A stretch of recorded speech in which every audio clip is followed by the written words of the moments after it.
What are you doing in my swamp? What are you doing in my swamp? Hello everybody, this is Ogre Boy, and I'm going to be doing my review for the 2002 movie Big Fat Liar.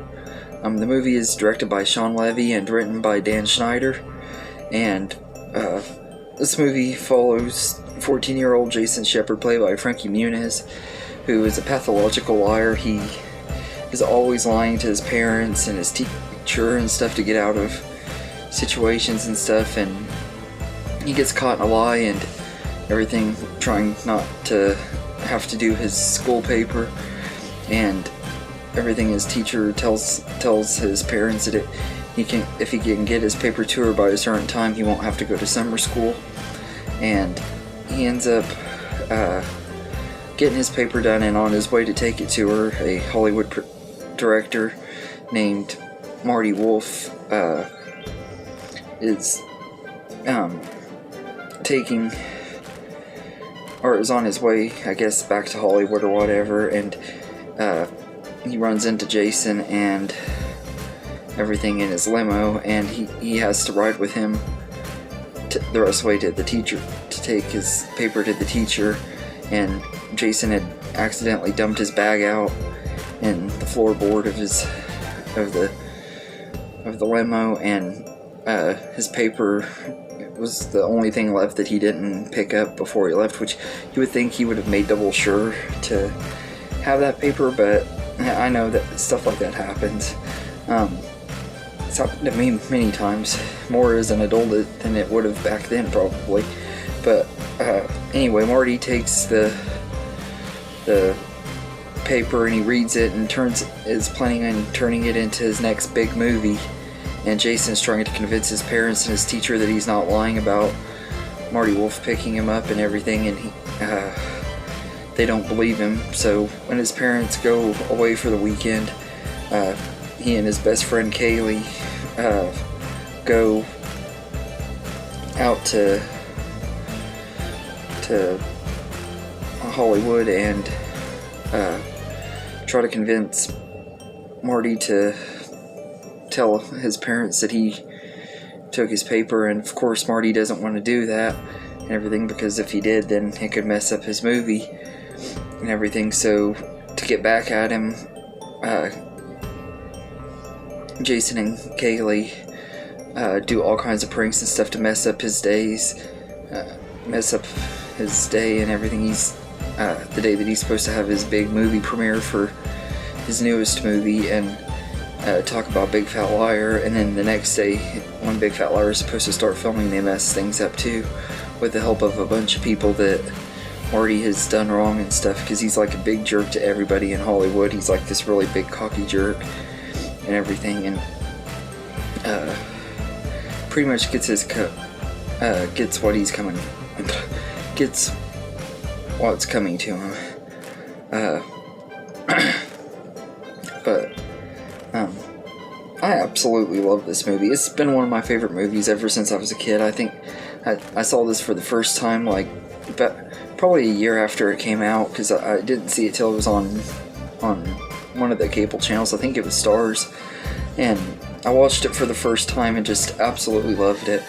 At the time when I watched it, I was really into Amanda Bynes and stuff, watching the Amanda Show and everything. She was kind of one of the first celebrities I had a crush on, and I watched this movie because of her, and something in this movie clicked with me. I always liked Frankie Muniz even before this movie because of Malcolm in the Middle and My Dog Skip, which that's another movie I might have to review sometime. And this movie just completely took me by surprise back then, and it really surprises me how well this movie holds up. Like, there's so many references and stuff with him going to Universal Studios and stuff. You get to see like the back lot and stuff of the Universal theme park and everything, and you get to see all kinds of iconic movie sets, and Christoph Beck works classic music scores into the movie. Like, you can hear little bits of Jaws and Jurassic Park, and there's Psycho, a bunch of other great Universal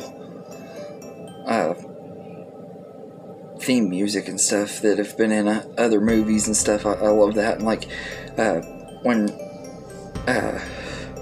Jason and Kaylee are just trying to find a place to sleep and stuff, they stay in this storage shed thing that's on the back lot and has all kinds of Easter eggs of different stuff from different movies, like props from Jurassic Park 3 and The Grinch and E.T. and a bunch of other stuff. I thought that was really cool.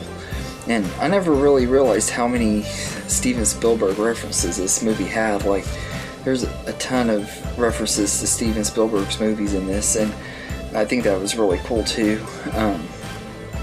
But I absolutely love this movie though, and the cast in here are really great, especially Paul Giamatti, who plays Marty Wolf.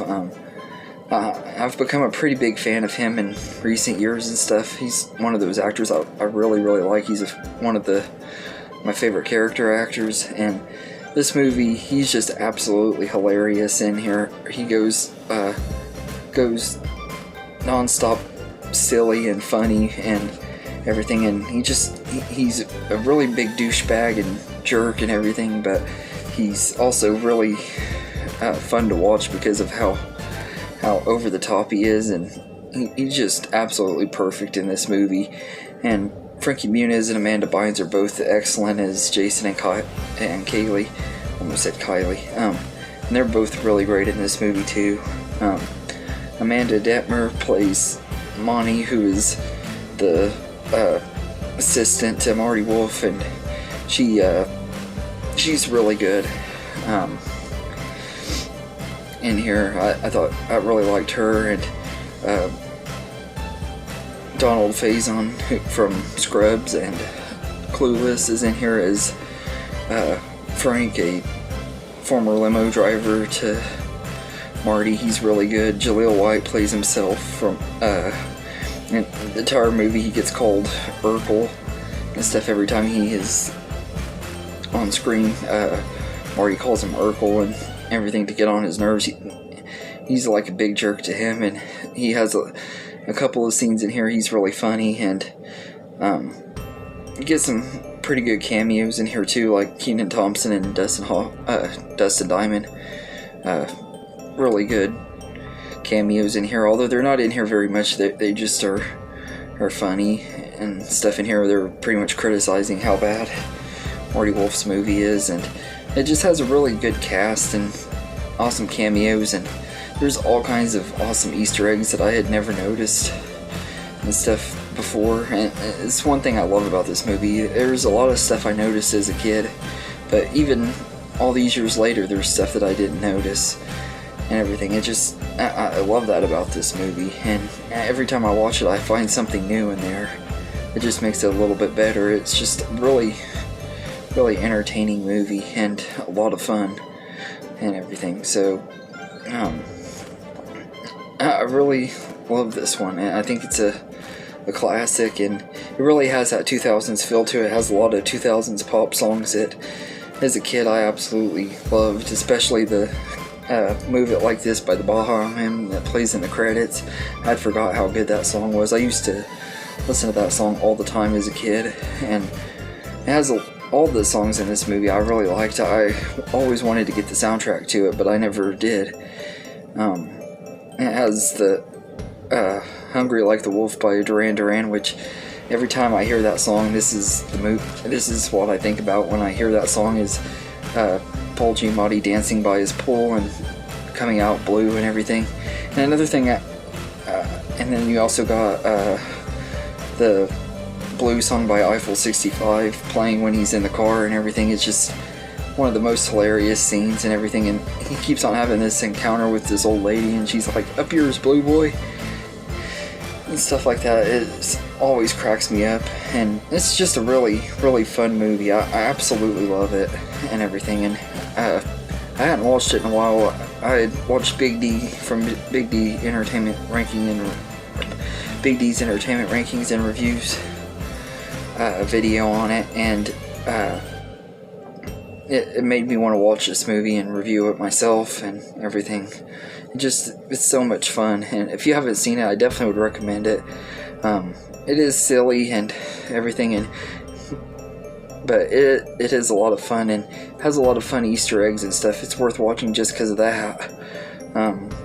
So I'd say I'd give Big Fat Liar an 8 out of 10. It's a really good, really fun family movie that holds up really well and everything, and it's kind of ahead of its time and stuff. Like, with the way things are in Hollywood right now, you would have expected something like this to come out nowadays, and if it did, it probably would be even worse. Or it would have been a lot worse, because it would have been a lot more in your face about stuff that's going on. But like, a movie like this happened back in the 2000s and stuff. It was kind of ahead of its time. But anyway, let me know in the comments what you think of Big Fat Liar, and I hope you enjoyed this video, and have a good day, everybody.